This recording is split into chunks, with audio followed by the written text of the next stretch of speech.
بسم اللہ الرحمن الرحیم اللہم صلی علی محمد و آل محمد وعجل فرج. کتاب نظرات فی وسائل الشیعہ. کتاب وسائل الشیعہ هو للشیخ محمد بن الحسن الحر العاملی المعاصر العلامہ المجلسی. جمع الشیخ الحر کتابه الوسائل من مصادر متعددة أهمها الكتب الأربعة. وقد ذكر قدس سره مصادر كتابه في المقدمة والخاتمة وقد بلغت 180 مصدرا تقریبا. ٹھیک ہے، آج ہماری جو ہے وہ کتاب وسائل الشیعہ کے متعلق جو ہے گفتگو ہے. اور وسائل الشیعہ اس کے بارے میں اس لیے بھی جاننا ضروری ہے کہ آج کل عام طور سے سمجھ لیجیے ایک مصدر جو ہے وہ کے طور پر استعمال ہوتی ہے، یعنی علماء کے نزدیک کوئی بھی آج کل بھی کہیں ویسے خارج وغیرہ میں جائیے تو حوالے کے طور پر کتاب وسائل الشیعہ کو زیادہ پیش کیا جاتا ہے. چونکہ انہوں نے کیا کیا جیسے دیکھیں دارے کہ انہوں نے کتب اربعہ سے تو حدیثیں لی ہیں، اس کے علاوہ 180 جو ہے وہ مصادر سے انہوں نے کتابوں کو جس میں حدیثوں کو جمع کیا ہے. تو ایک بہت بڑا بہرحال ذخیرہ ہے، تو آج کل اسی سے عام طور سے جو ہے لوگ حوالہ دیتے ہیں، تو اس کے بارے میں جاننا بہرحال ضروری ہے. تو کتاب عبارت سے پڑھتے ہیں، کوئی خاص بات نہیں ہے، تو انشاءاللہ معلومات بڑھتی رہے گی. وسائل الشیعہ یہ شیخ حر عاملی کی کتاب ہے جو کہ معاصر تھے کس کے، علامہ مجلسی کے، یعنی 1200 ہجری میں لگ بھگ تھے، ایک ساتھ دونوں ایک مصر تھے. کتاب وسائل الشیعہ میں شیخ حر عاملی نے جو ہے وہ متعدد مصادر سے کتاب حدیثوں کو جمع کیا، جن میں اہم ترین مصادر جو ہیں کیا ہیں وہ کتب اربعہ ہیں. ٹھیک جی. وقد ذکر قدس سرہ مصادر کتاب فی المقدمۃ والخاتمہ، اور مقدمے میں اور خاتمے میں اپنی کتاب کا مصدر جنہوں نے ذکر کیا ہے کہ ہم نے ان حدیثوں کو کہاں سے لیا. وقد بلغت 180 مصدرا تقریباً، جب آپ دیکھیے تو تقریباً 180 مصادر جو ہیں پہنچ رہے ہیں. وقد ذکر فی الخاتمہ، خاتمۃ کتاب عدۃ فوائد بلغت 12 فائدہ، اور اس کتاب کے خاتمے میں انہوں نے جو فوائد ذکر کیے ہیں وہ 12 فوائد ہیں.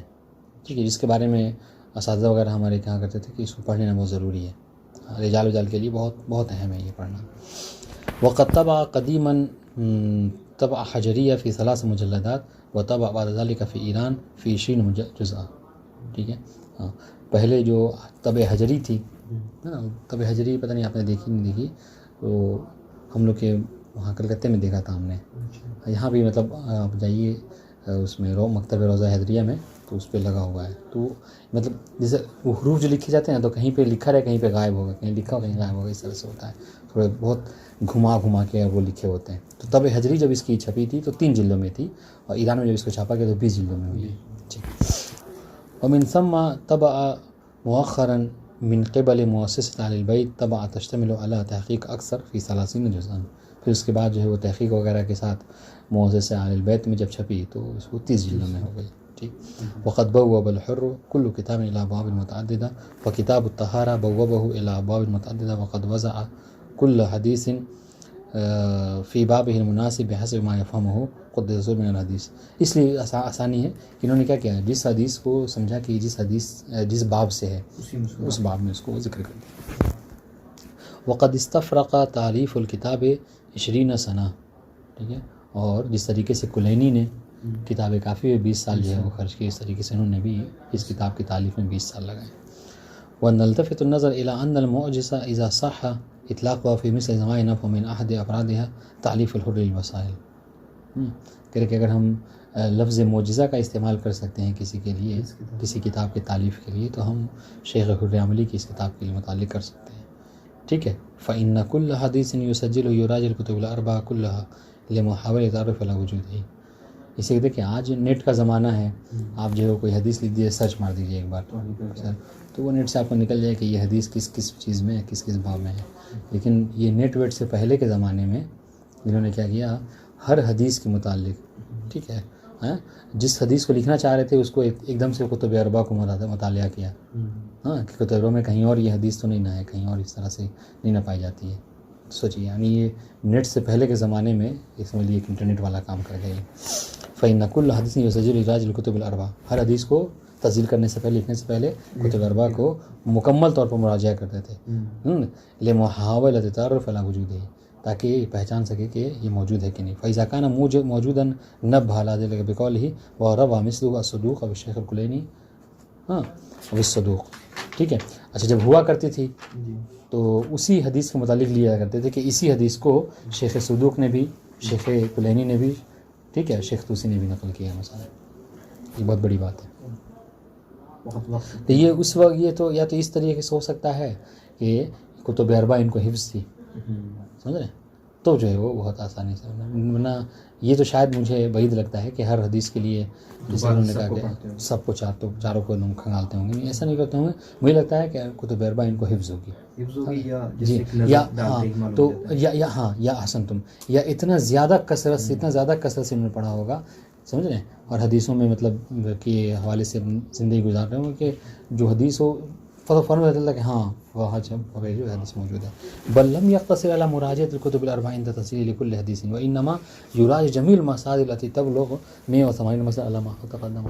بلکہ یہی نہیں کہ فقط کتب اربع کو مراجعہ کرتے تھے، نہیں، بلکہ وہ جو 180 مصادر ہیں ان سب کے متعلق ہے کہ یہ حدیث کہیں اور 180 مصادر میں سے کہیں وارد ہوئی کہ نہیں ہوئی ہے. سمجھ یہ مطلب اس لیے کہہ رہے ہیں کہ یہ تو معجزہ کہہ لیجیے آپ. فَإِنْدَ كِتَابَتِهِ لِحَدِيثٍ يَرْتَبِطُ بِبَابٍ مِنْ أَبْوَابِ الطَّهَارَةِ يُرَاجِعُ الْكُتُبِ الْأَرْبَعَ وكتاب علي بن جعفر والخصال ونهج البلاغة ويؤون أخبار الرضا والاختصاص وثواب الأمر وغيرها من المصادر. ٹھیک ہے، دیکھ لیجیے. تو اگر ابواب طہارت میں سے کسی حدیث کو طہارت کے باب سے لکھنا ہے تو یہ ساری کتابیں اور اس کے علاوہ بھی کتابوں کا مراجعہ کرتے تھے. كما ويحاول التدقيق في كل حديث عند تصديله للتعرف على الأحكام التي تستفاد منه. جس طریقے سے وہ اس بات کو بھی ذکر کرتے تھے کہ کسی حدیث کو لکھا تو اس سے کیا کیا حکم جو ہے وہ نکالا جا سکتا ہے. سمجھ جی. كما وإن أي مجموعة من الأحاديث إذا اشتركت في الدلالة على حكم معين أخذ لذلك الحكم بابا معينا وذكر تحته الأحاديث التي تدل عليه. ٹھیک ہے. جس طریقے سے انہوں نے یہ کام یہ بھی کیا کہ حدیث کے مجموعے کو لیا، بعض حدیث کے مجموعے کو چنا اور وہ حدیث کے جو ایک خاص موضوع پر دلالت کرتی تھی تو اس کے لیے خاص باب قائم کر دیا اور اس کے اندر جو یہ سارے حدیثوں کو لکھ دیا. تو مطلب یہ ہے کہ انسان اگر ایکسپرٹ ہونا چاہے حدیث وغیرہ کے حوالے سے باب وغیرہ تو بہت آسانی ہے. کہیں بیان کرنا ہو حدیث کو تو سب تر چھوڑ کے وسائل الشیعہ کو پڑھ لے، جو یہ بہت محنت سے زحمت سے لکھی ہے، اس لیے بہت زیادہ اس کی اہمیت دی جاتی ہے. ومثل هذا الأمر الشاق يستدعي وقوع غلط كثيرة عند نقل السند أو المتن خصوصا والأسماء متشابكة من في الأسانيد والحال أنه لا نرى مثل ذلك في الوسائل. دیکھیں یہ کیوں کہہ رہے کہ معجزہ ہے اس طرح کی بات؟ اس لیے کہ اس طرح کا اگر کوئی کام کرے گا تو اس میں کیا ہے، غلطی کا بہت زیادہ خطرہ ہے نہیں. صنعت میں جو ہے کیا ہے، میل جول کا بہت زیادہ خطرہ ہے نا. متن وغیرہ میں جو ہے کیا ہے، مثلا ہو سکتا ہے کہ مطلب کہیں پہ کمی کہیں پہ زیادتی ہو، کیونکہ اتنا بڑا کام کر رہے ہیں. لیکن تعجب کی بات یہ ہے کہ وسائل الشیعہ میں اس طرح کی غلطیاں بہت کم ہیں، چاہے وہ نقل سند کے حوالے سے ہو یا نقل خط کے حوالے سے ہو. ٹھیک ہے، ہاں کسی طریقے سے غلطی وغیرہ بہت کم ہے، بہت کم. ولا نقصد من وراء هذا ان انه لا يشتمل على اخطاء اصلا. ہاں اس کا مطلب آپ یہ نہ سمجھے کہ ہم یہ کہہ رہے ہیں سمجھا کہ یہ نہیں کہ ہاں غلطی ہے ہی نہیں، بلکہ یہ بہت کم ہے، نہیں بہت بڑی بات ہے یہ. وانما ندعي ان الاخطاء الواقعه فيه هي اقل بكثير مما يتوقع في مثل هذا الامر الواسع والشاق. کہنا چاہ رہے کہ اس طرح کا بہت زحمت والا کام، اس طرح کا بہت بڑا کام کرنے میں عام طور سے جتنی غلطیاں ہونی چاہیے اتنی غلطیاں اس میں نہیں ہیں. یہ آج نیٹ کے زمانے میں کوئی لکھنا چاہے تو غلطی کر جاتا ہے. سوچیے. ہاں ملاحظات علی وسائل الشیعہ واضح انشاءاللہ. جی تو اس طریقے سے جمع کی. ونحن اذ نصمم الجهود الجسيمه والثمينه التي بذلها الحر في تأليف كتابه العظيم الذي عبد فيه طريق الاستنباط للمجتهدين وأزال كثير من العقبات والعراقيل عن الطريق المذكور. ٹھیک ہے. ہاں ہم جب کہ ان کی اس مطلب بہت زیادہ قیمتی ہے نا، قیمتی زحمت کو ہم اس وہ کرتے ہیں، یعنی اس کو مطلب اس کے قائل ہیں، اس کو سراہتے ہیں. ہاں جس کی وجہ سے کیا ہوا، جس کی وجہ سے یہ ہوا کہ استنباط کا جو طریقہ ہے یہ مجتہدین کے لیے بہت آسان ہونے کر دیا، بہت آسان ہے.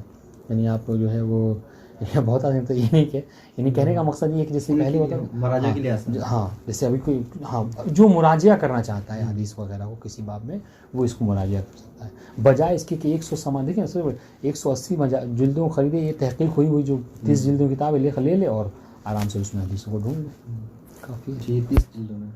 ہاں وہ اس کو بہت تحقیق وغیرہ کے ساتھ چھاپا گیا تو 30 جلد ہو گئی. ورنہ پڑھا نہیں کہ پہلے حجری 3 جلد تھی، ایران میں 20 جلد چھپی، پھر جو کیا ہے 30 جلد. عام طور سے ابھی جو چل رہی ہے وہ 30 جلد والی ہے. وہ ازال کثیر من العقبات والعراقیل عن طریق مذکور. اور یہ جو اجتہاد کے طریقے میں جو بہت ساری مشاکل تھیں، عراقیل کہتے ہیں مشاکل کو، مشکلات تھیں ہے نا، زحمتیں تھیں، در مراجعہ وہاں مراجعہ، انسانی مسائل کو انہوں نے بہت آسان کر دیا. اس کے باوجود ہی مراجع بہت کم نکل رہے ہیں. بتائیے نحن في نفس الوقت الذي نعتقد فيه أن مثل هذا العمل الجبار لا يمكن لشخص القيام بأعبائه بدون أن يحاط بالتسديد والعنایت الإلهیہ. ٹھیک ہے، تو ہم اس بات کے قائل ہیں کہ یقیناً یہ اللہ تعالیٰ کا ان کے اوپر فضل و کرم تھا جس کی وجہ سے انہوں نے اتنا بڑا کام کیا ہے، ورنہ یہ بنا توفیق الہی کے ایسا کام کوئی نہیں کر سکتا. ٹھیک. نحن في نفس الوقت الذي نعتقد فيه أن من ضمن الآيات الربانية التي تكلل فيها بها كتاب الوسائل هو أن تكون مكتبة كل طالب علم في زماننا هذا وما قبله مجتمع عليه ويواجه كل يوم مرات متعددة. ٹھیک ہے، اور یہ عنایت الہی تو ہے کہ آج کوئی بھی طالب علم نہیں ہے مگر یہ کہ اس کے مکتبہ مسائل وشیہ ہوا کرتی ہے. ٹھیک ہے، اور روزانہ کئی بار جو ہے وہ انسان اس کو مراجعہ کرتا ہے. ٹھیک ہے، من قبل الآلاف من طلبة العلوم الدینیہ ويذكر اسم سائر مسائل مقرون بالترحم والترضی والاستغفار. کہ یہ توفیقی ہے.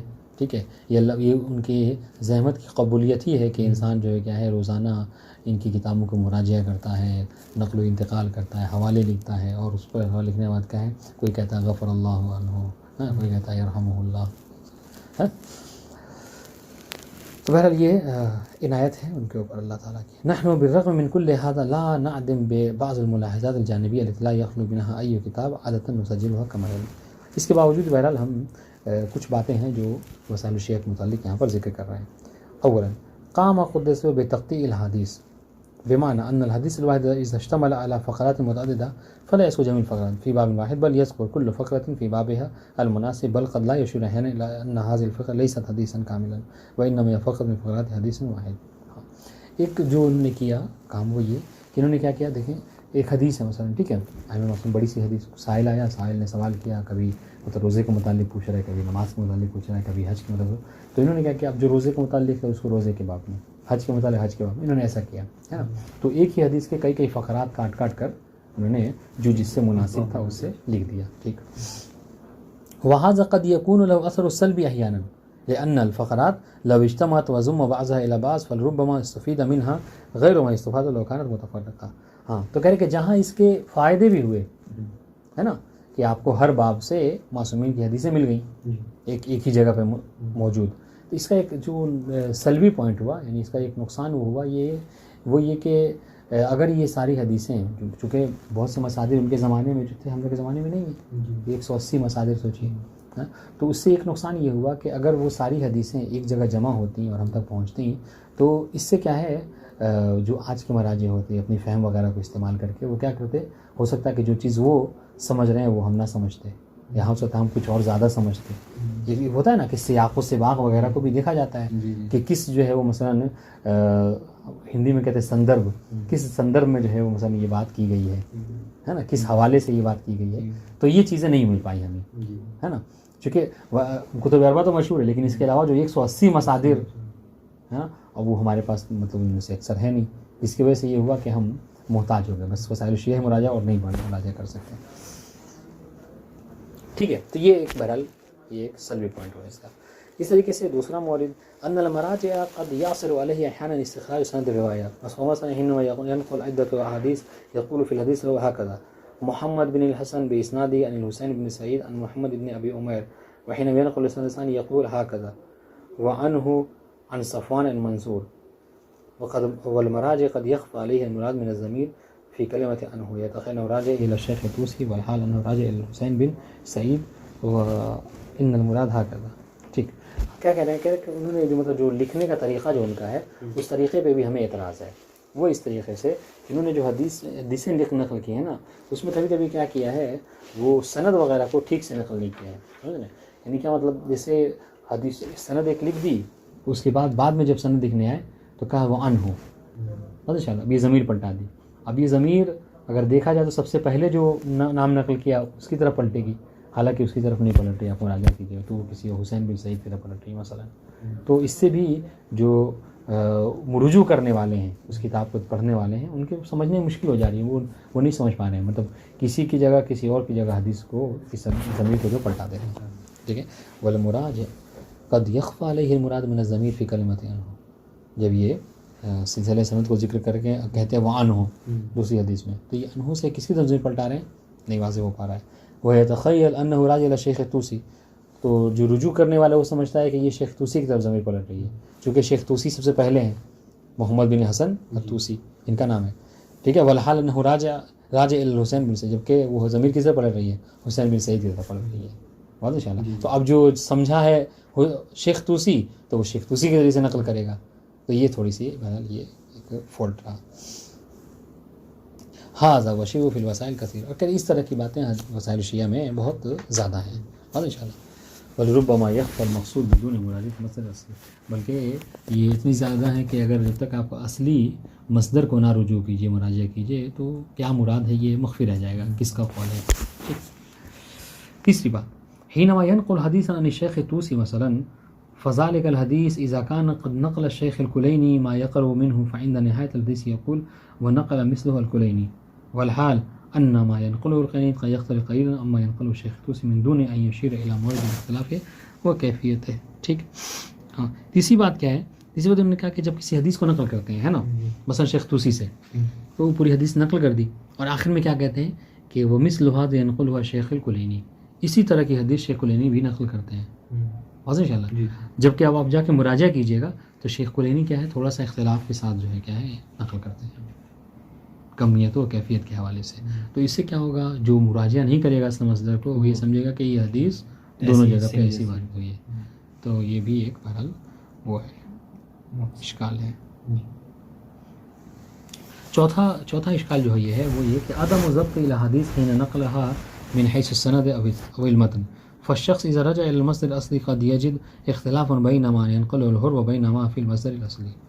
ٹھیک ہے. ہاں کہہ رہے کہ ایک جو بھی ہے وہ یہ کہ انہوں نے جو سند اور متن کو نقل کیا ہے مصدر اصلی سے اس میں بھی کیا ہے ضبط نہیں ہے. یعنی ضبط نہیں کیا مطلب، یعنی ایسا نہیں ہے کہ جو اس میں ہے ہو بہو یہاں پہ بھی ہے، تھوڑا سا اختلاف ہے.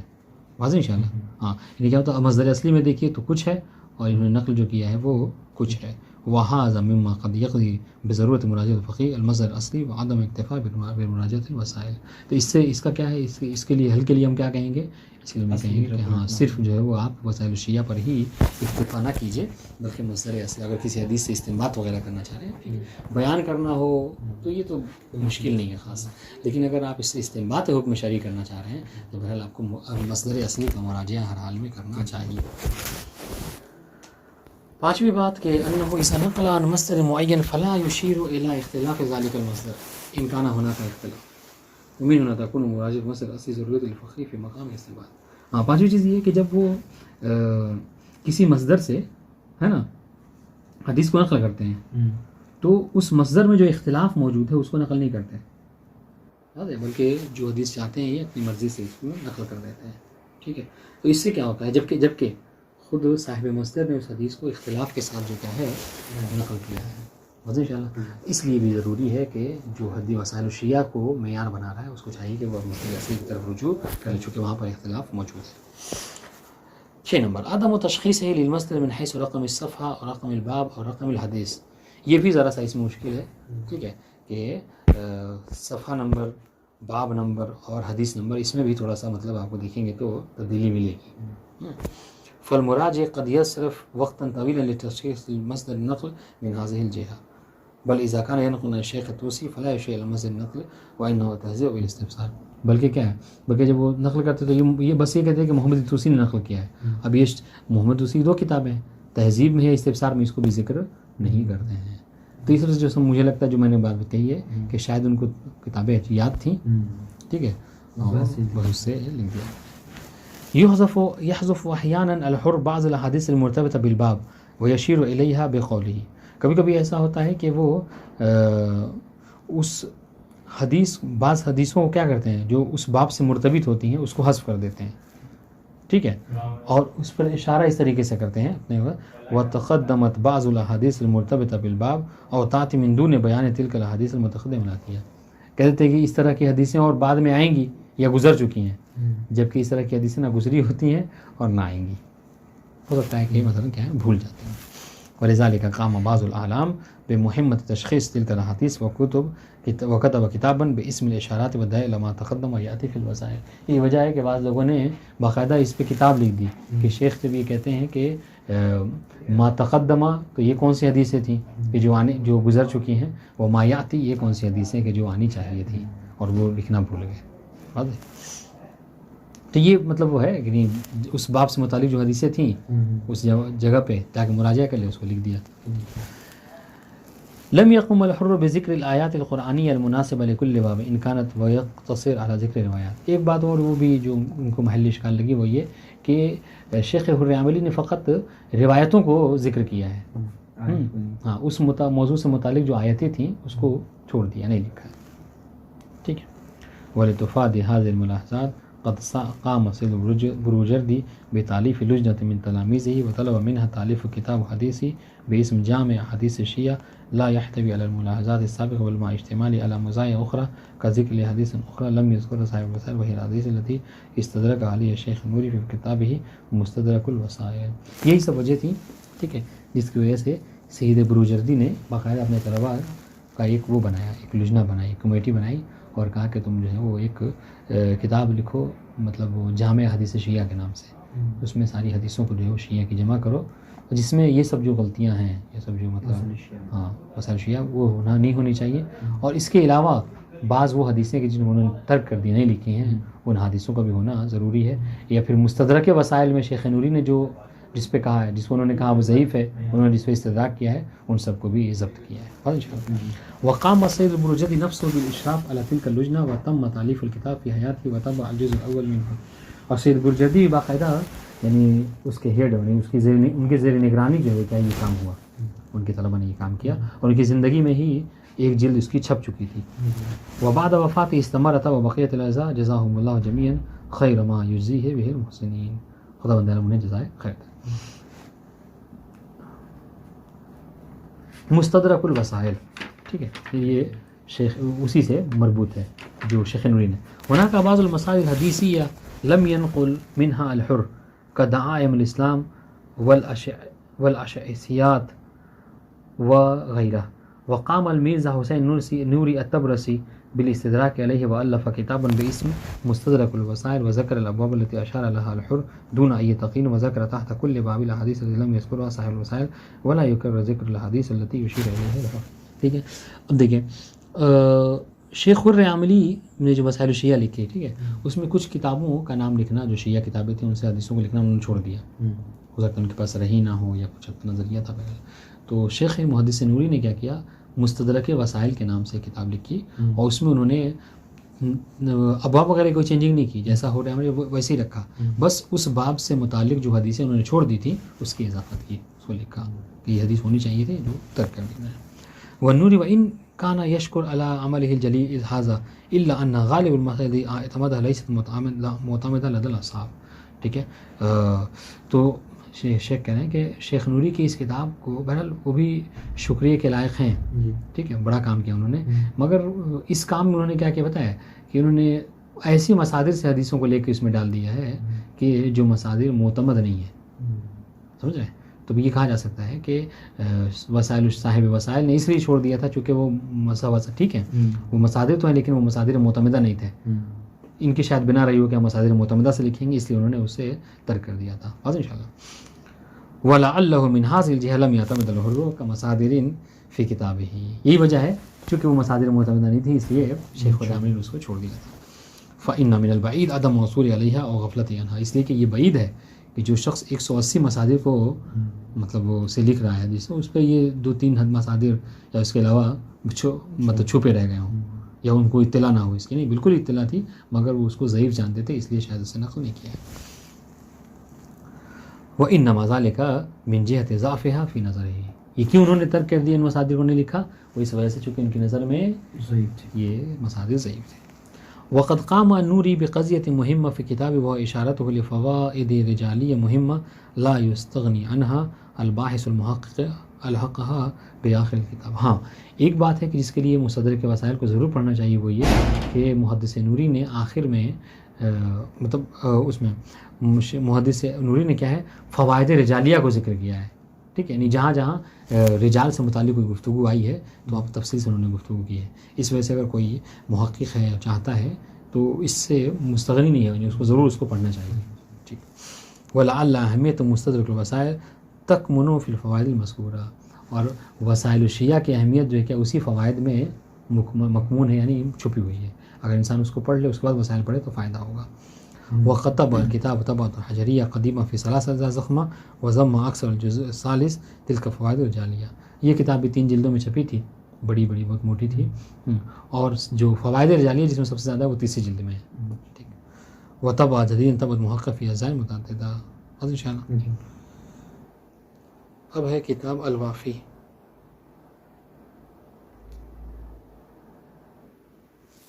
ہو گیا؟ کہاں تک پڑھیں؟ کل کہاں تک سے بہار عنوان شروع ہو جائے گا، ایک چھوٹا سا ہی. ہاں جی. الوافی کتاب الوافی کتاب حدیث قام بتالیف الفیض الکاشانی المعروف بمحمد بن حسن صاحب کتاب المحجۃ البیضاء والتفسیر المعروف بتفسیر الصافی. ٹھیک ہے، یہ کتاب وافی جو ہے وہ فیض کاشانی کی لکھی ہوئی کتاب ہے. ٹھیک ہے، اور فیض کاشانی کی اس سے علاوہ جو ہے وہ کیا ہے تفسیر صافی بھی ہے اور محجۃ البیضاء بھی ہے. وقد جمع فی احادیث الکتب الاربع ولا يحتوی علی حدیث من غیرها. انہوں نے کیا کیا، انہوں نے حدیث کتب اربع کی حدیث کو جمع کیا اس میں. ٹھیک ہے، وافی میں، اور اس کے علاوہ اور حدیث کی کتابوں سے نقل نہیں کیا. ٹھیک ہے. والمیزۃ التي اعطت لهذا الكتاب اہمیت فی بیاناته فانه اذا ذکر حدیثا يشتمل على شيء من الغموض من حيث معنى او بعض مفرات اللغويه او من جهات اخرى يذكر اخره كلمه بیان ثم ياخذ بتوضيح تلك الغوامض الامر الذي ينبع عن سعة الاطلاع الفیض ومدالقته. ہاں اب کہنے کہ الوافی، اب آپ کہیں گے بھائی اگر یہی بات ہے تو یہ تو کوئی بڑی بات نہیں ہے، آج کے زمانے تو بہت آسان ہے. کہ نہیں، آپ صرف یہ مت دیکھیے کہ کتب اربع کی حدیث کو جمع کی، نہیں، بلکہ وافی میں انہوں نے ایک الگ سے کام کیا کیا ہے کہ حدیث کو تو نقل کیا ہے، لیکن جس حدیث میں تھوڑی بہت دقت تھی، ٹھیک ہے، اس کے مفردات ہیں جو اس کے کلمات وغیرہ واضح نہیں تھے، ٹھیک ہے، اس کو مفہوم جو ہے واضح نہیں تھا، تو اس کو باقاعدہ طور پر بیان کر کے حدیث نقل کیا. اس کے بعد بیان، اور بیان انہوں نے پوری اچھے طریقے سے اس کو توضیح کی ہے، تو جس سے یہ سمجھ میں آتا ہے کہ یہ حدیث فہمی کے حوالے سے بہت عالی قدر تھے. بات ان شاء اللہ، اور بہت دقیق تھے. بات ان شاء اللہ. تو یہ وقد رتب کتاب علی مقدمۃ و 14 کتابا و خاتمہ. انہوں نے ایک مقدمہ، 14 کتابیں اور ایک خاتمہ لکھی. ولکل کتاب مقدمہ و خاتمہ، ہر کتاب کے لیے ایک مقدمہ اور خاتمہ ہے. وکتب قدیما فی 3 مجلدات، 3 جلدوں میں یہ چھپی ہے. وطب حدیثا فی اجزاء متعددہ، اور ابھی جو بہت ساری جلدوں میں موجود ہے. اس کو بھی پڑھ لیں کیا؟ جی ہاں پڑھ لیجیے. بحار الانوار کتاب بحار الانوار هو للشیخ محمد باقر المجلسی المتوفى 1111 للہجرہ. کان هذا الشیخ الجلیل معاصرا للشیخ الحر صاحب الوسائل. ابھی سے پہلے ذکر کیا کہ شیخ حر عاملی ان کے ہم مسئلہ تھے، تو ظاہر یہ بھی ہم مسئلہ. مجلسی کیوں لکھا جاتا ہے؟ جیسے ابھی ہم نے پڑھا یہ بھی ہے نا محمد باقر مجلسی. وہ ہوتا ہے تخلص ایرانی رکھتے ہیں. اچھا. ہاں. الف احدهما الوسائل والآخر البحار. ٹھیک ہے، دو ہم مسئلہ تھے، اور دونوں یعنی سمجھ لیجیے کہ ستارے درخشاں تھے، چمکتے ستارے. ایک نے وسائل الشیعہ لکھی اور ایک نے جو کیا ہے بحار الانوار لکھی. وکل واحد منہم معجزۃ فی بابہ. ہر ایک جو کیا ہے سمجھ لیجیے اپنے دور میں ایک معجزہ دکھا کے گئے. وامتاز البحار بکونہ دائرۃ المعارف اسلامیہ فهو يجمع من الفقه واصوله والتفسیر والتاریخ والفلک والفلسفہ والشیء الکثیر. اور بحار الانوار کے لیے یہی کہا جا سکتا ہے کہ بحار الانوار کیا ہے، یہ دائرۃ المعارف ہے، یعنی ویکیپیڈیا سمجھ لیجیے آپ ہم شیعوں کے. اس میں کیا ہے آپ کو تاریخ، فقہ، اصول، تفسیر سب کچھ ملے گی. ويتخيل البعض أن ما قام به المجلس من إنجاز لا يعد التجميع من مصادر متعددة وذلك مخالف للإنصاف. ٹھیک ہے. ہاں، اور بعض لوگ کہتے ہیں کہ شیخ مجلسی نے جو یہ جمع کیا ہے نا، یہ بس سمجھ لیجیے کہ ہوتا ہے بہت زیادہ کہ خامخواہ کی چیزوں کو اکٹھا کر دیا ہے، اچھا سمجھ رہے ہیں، جس کی ضرورت بھی نہیں تھی، حالانکہ ایسا نہیں، یہ انصاف کے خلاف بات ہے۔ انہ الف کتاب فی 25 مجرد من المجلدات الضخمہ القدیمہ، انہوں نے جو ہے وہ 25 جو ہے 25 جو ہے وہ کیا ہے جلدوں میں لکھی تھی اس زمانے میں، قدیم زمانے میں، جو کہ بہت زیادہ ضخیم تھی۔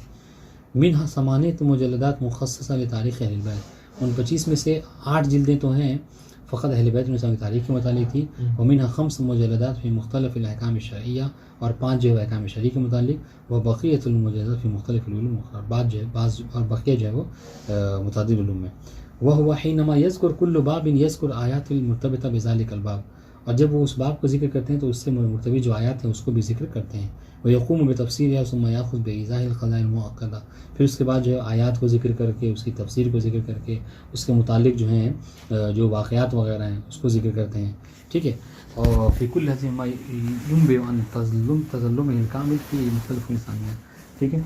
اور پھر جو کیا ہے اس میں اس سے جو دقیق باتیں ہیں ان سب کو ذکر کرتے ہیں۔ اگر حدیث میں کوئی مطلب وہ پایا جاتا ہے، مطلب ایسا کہ پڑھ کے نہ سمجھ میں آئے، ٹھیک ہے، تاخیر پائے، تو اس کو باقاعدہ طور پر کیا ہے اس کو واضح کیا کرتے تھے، جس سے یہ سمجھ میں آ رہا ہے کہ مختلف علوم میں ان کو بہت زیادہ مہارت حاصل تھی۔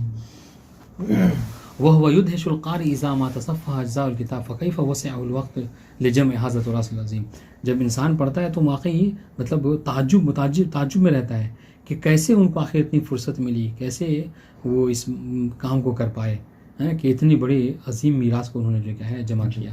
وکیف امکن التامل فی کل حدیث و ایضاح ملتبس فیہ، اور آخر کیسے ممکن ہو پایا کہ وہ ہر حدیث میں تامل کریں اور اس کے شرح لکھیں، اس کو سوچیں، بڑی بات ہے یہ، ٹھیک ہے۔ وکیف امکن الدخول فی کل فن وکأنہ صاحب ذلک الفن لا غیر، اور ہر فن میں ان کے آپ کتاب ملے گی، ہر فن کے متعلق وہ گفتگو ملے گی، جیسے لگتا ہے کہ جیسے ہر فن میں بس وہی ماہر ہے اور کوئی ہے ہی نہیں، ہے نا۔ انہ بحق معجزہ اصرہی بل مدى العصور، بلکہ یقیناً وہ اپنے زمانے کے ایک معجزہ نما شخص تھے، اور یہی نہیں بلکہ ہر زمانے میں پہلے معجزہ نما تھے۔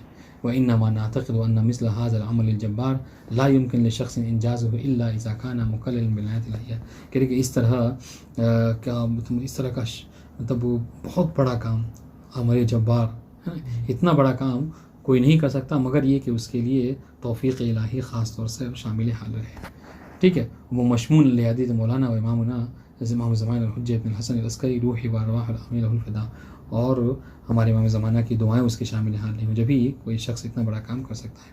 ولم يكن غرض هذا الرجل العظیم من تالیف هذه الا جمع تراث اہل البیت، ان کا مقصد صرف یہ نہیں تھا کہ جو بھی اہل بیت علیہ السلام کی میراثیں ہیں، ٹھیک ہے، اس کو جمع کر دیا، اس سے پہلے لوگوں نے کیا ہی ہے، وحفظ من الضیاء ویقفن، ہاں، یعنی ان کا مقصد صرف یہی تھا اس کو جمع کرنے کا، مگر کیوں جمع کیا؟ تاکہ جو اہل بیت علیہ السلام کے علوم ہیں وہ سب کے سب ایک جا جمع رہیں، ٹھیک ہے، ضائع نہ ہو۔ وحفظ من الضیاء، وہ برباد ہونے سے بچانے، ویبقى علی المراجع تحقیق و حال ذلك التراث، ہاں، رہی بات یہ کہ جو کچھ ہے وہ سب صحیح ہے، نہیں، جو رجوع کرے، جو پڑھے گا میری کتاب وہ اپنا خود غور و فکر کرے، مگر یہ کہ یہ چیزیں وارد ہوئی ہیں ہم اس کو ذکر کر دیتے ہیں، صحیح ہے غلط ہے آپ اس کو خود فیصلہ کیجیے۔ وقت زماں وہ صحیح میں وہ حجر ضعیف، ہاں، رہی بات جو ضعیف ہے آپ اس کو چھوڑ دیجیے اور جو صحیح ہے اس کو لے لیجیے، مگر یہ ہے کہ بہرحال یہ چیزیں آپ کو ایک جگہ مل جائیں گی، ہاں، اگر وہ نہ ہوتی تو کہیں نہ ملتی ہیں آپ کو۔ فهو يسر في مقدم كتابه عند استيراز المصادر التي اعتمدها بإضافة جملة منها، ولكن بالرغم من ذلك احتفظ بها في كتابه كما يحتفظ البحر بالجوهر وغيره، وأهل الغائز التمييز وأخذ الأول وهجر الثاني، اس بات کی طرف خود مقدمے انہوں نے ذکر کر دیا ہے، ٹھیک ہے۔ میری کتاب میں آپ کو سب صحیح کی چیزیں نہیں ملیں گی، بلکہ اس میں ضعیف چیزیں بھی ہیں، کہ میری کتاب اس کا نام ہی نے لکھا ہے بحار، سمندر، ٹھیک ہے، جس طریقے سمندر میں آپ کو قیمتی موتی بھی ملیں گے اور پتھر بھی ملے گا، تو یہ جو غواص ہے جو ڈبکی لگا رہا ہے یہ اس کے اوپر ہے کہ وہ موتیوں کو لے لے اور پتھروں کو چھوڑ دے، ٹھیک ہے، جو اس کے کام کی چیزیں ہیں۔ ویسے یہاں پر بھی ہے، یہ بھی بحار انوار ہے، آپ سمندر میں غوطہ لگا رہے ہیں، آپ اس میں خود غور و فکر کیجیے اور جو یہ نہ لے لیجیے۔ فمن آبائر التي نفهم منها عدم اعتماد جميع المصادر قوله صفحہ 14 میں جو ہے وہ کتاب مصباح الشریف مفتاح الحقیقہ المنسوب الى مولانا الصادق، ٹھیک ہے، یہ کتاب ہے جس کی نسبت جو کیا ہے چھٹے امام کی طرف دی ہے۔ ان تعبیر بکلمۃ المنسوب يدل على عدم اعتقاد الکلام بصحت الکتاب، ٹھیک ہے، خود ان کے کام ان کی بات سے یہ لگتا ہے کہ اس بات کا قائل ہیں۔ کتاب کا نام کیا ہے؟ مصباح الشریعہ، کیا کہا کہ یہ منسوب ہے چھٹے امام کی طرف, تو اگر ہوتی تو باقاعدہ طور پر کہتے لے امام صادق, لیکن نہیں کہا بلکہ کہا منسوب ہے. اس کا مطلب یہ کہ خود وہ یعنی خود وہ مطمئن نہیں تھے, خود وہ جو ہے کیا اس بات کو متوجہ تھے.